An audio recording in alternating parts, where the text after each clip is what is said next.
Fala, gente boa, canal Tudo é Física com a resolução da prova de OBF 2016, segunda fase, nível 3. Questão 8 que fala de efeito fotoelétrico. E diz assim a questão 8. A descoberta do efeito fotoelétrico abriu uma enorme possibilidade de aplicações tecnológicas que vai desde portas automáticas até a prevenção de acidentes em indústrias. Descoberto no final do século XIX, esse efeito ocorre quando luz com frequência suficientemente alta incide numa superfície metálica, fazendo com que elétrons sejam ejetados da superfície. Em um experimento de laboratório, uma fotocélula exposta a uma radiação de comprimento de onda de 500 nanômetros tem sua corrente fotoelétrica totalmente freada quando submetida a uma tensão invertida de 1 eletronvolt entre os eletrodos. Considerando a constante de Planck igual a H 6,6 vezes 10 a menos 34 joules/segundos, a carga elétrica elementar igual a 1,6 vezes 10 a menos 19 coulombs e a velocidade da luz igual a 3 vezes 10 elevado a 8 metros por segundo, determine em eletronvolt a função trabalho do metal usado. Use 1 eletronvolt igual a 1,6 vezes 10 a menos 19 joules. Temos aqui uma questão de efeito fotoelétrico. O efeito fotoelétrico nada mais é um fenômeno que ocorre quando elétrons de um metal, ao ser incidido sobre ele uma radiação eletromagnética, eles são extraídos desse metal. No entanto, essa extração, esse efeito só ocorre se a energia de cada fóton dessa radiação eletromagnética tiver um valor mínimo, que é chamado de função trabalho. E é isso que a questão pergunta: qual é a função trabalho? Ou seja, qual é a energia mínima necessária para extrair esse elétron desse metal? A questão também diz que há uma tensão aqui invertida. E isso aqui é fundamental. Por quê? Porque como se coloca aqui o ânodo e o cátodo desse lado, e a questão diz que essa tensão invertida é de 1 eletronvolt. Lembre-se que o campo elétrico, ele tem sentido, orientação do positivo para o negativo. Então o sentido do campo elétrico é esse.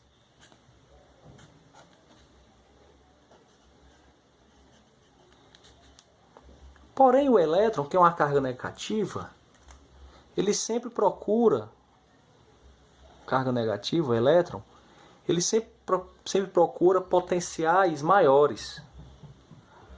Tá? Então, como eu tenho aqui o negativo, o ânodo, e aqui o cátodo, vai surgir aqui uma força elétrica contrária ao sentido do campo elétrico, que vai frear esse elétron. O elétron ele vai ser extraído dessa placa metálica com uma certa energia cinética. E essa energia cinética, se aqui eu tivesse positivo, o elétron ele ia naturalmente para o positivo. E aí nós não teríamos como saber se o responsável por essa ida do elétron até o cátodo, se aqui fosse positivo, era a energia cinética que ele adquiriu no efeito fotoelétrico ou se era devido à força elétrica que empurraria o elétron para o positivo. Então, por isso que é fundamental a importância que haja aqui uma inversão. E nós vamos aqui aumentando aos poucos esse potencial.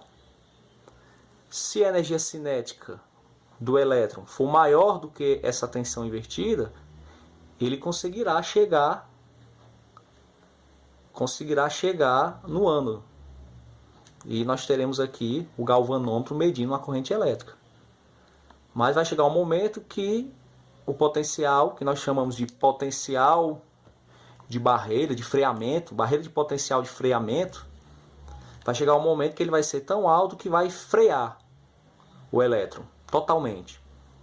E nesse momento nós temos que o potencial de freamento, vou chamar de V0, é igual à energia cinética máxima do elétron. E a questão diz que esse potencial é 1 eletronvolt.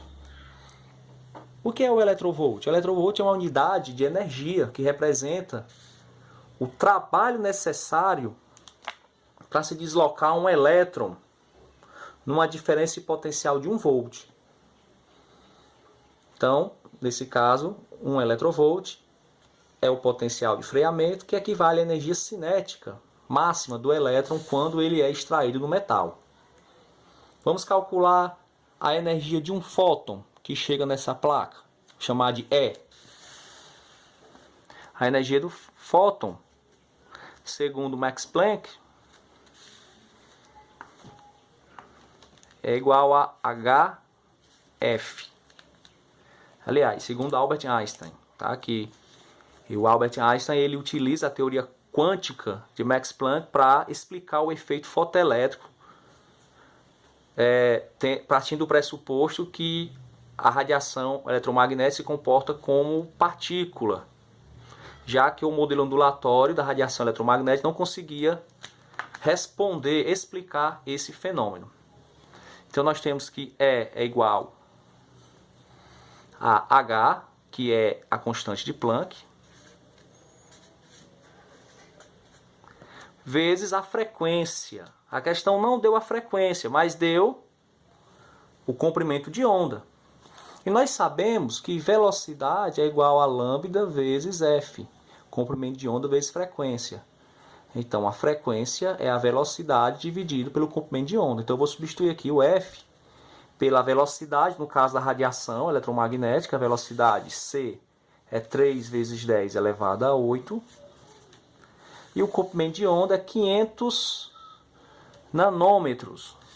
Ou, se preferir, como um nano é 10 a menos 9, e eu tenho aqui 2 zeros, 10 ao quadrado, eu posso colocar 5 vezes 10 ao quadrado vezes 10 a menos 9. 10 a menos 7 metros.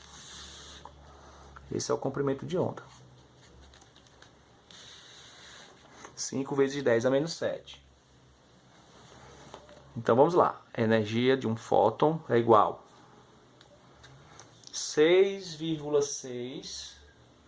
Vou usar aqui calculadora para a gente ganhar tempo, o vídeo não ficar muito longo. 6,6 vezes 3 dividido por 5 dá 3,96. Vamos fazer aqui as bases 10 agora, essa multiplicação. Menos 34 mais 8 dá menos 26. Esse menos 7 só positivo. Então fica menos 26 mais 7 dá menos 19. Menos 19 joules. Essa é a energia de um fóton. Porém, eu tenho que transformar essa energia em eletrovolt. E a questão diz que cada eletrovolt é 1,6 vezes 10 a menos 19. Então, eu vou dividir 3,96 vezes 10 a menos 19 por 1,6 vezes 10 a menos 19. Aqui eu cancelo. 3,96 dividido por 1,6 dá 2,475 eletrovolts. Eu vou arredondar para 2,48 eletrovolts. Então a energia de cada fóton que chega na placa é 2,48 eletrovolts. E nós já sabemos que a energia cinética máxima do elétron é igual àquele potencial de freamento, é igual a 1 eletrovolt. Então nós vamos usar agora a equação de Albert Einstein, do efeito fotoelétrico, que diz que a energia de um fóton é igual à soma da energia cinética máxima do elétron com a função trabalho, que eu quero descobrir. Então a energia do fóton é 2,48, a energia cinética máxima é 1. A função trabalho vai ser 2,48 menos 1, 1,48 eletronvolts. Ok? Muito obrigado por ter assistido a esse vídeo. Se inscreva no canal Tudo é Física para ficar por dentro de novas questões que serão resolvidas. Até a próxima e bons estudos!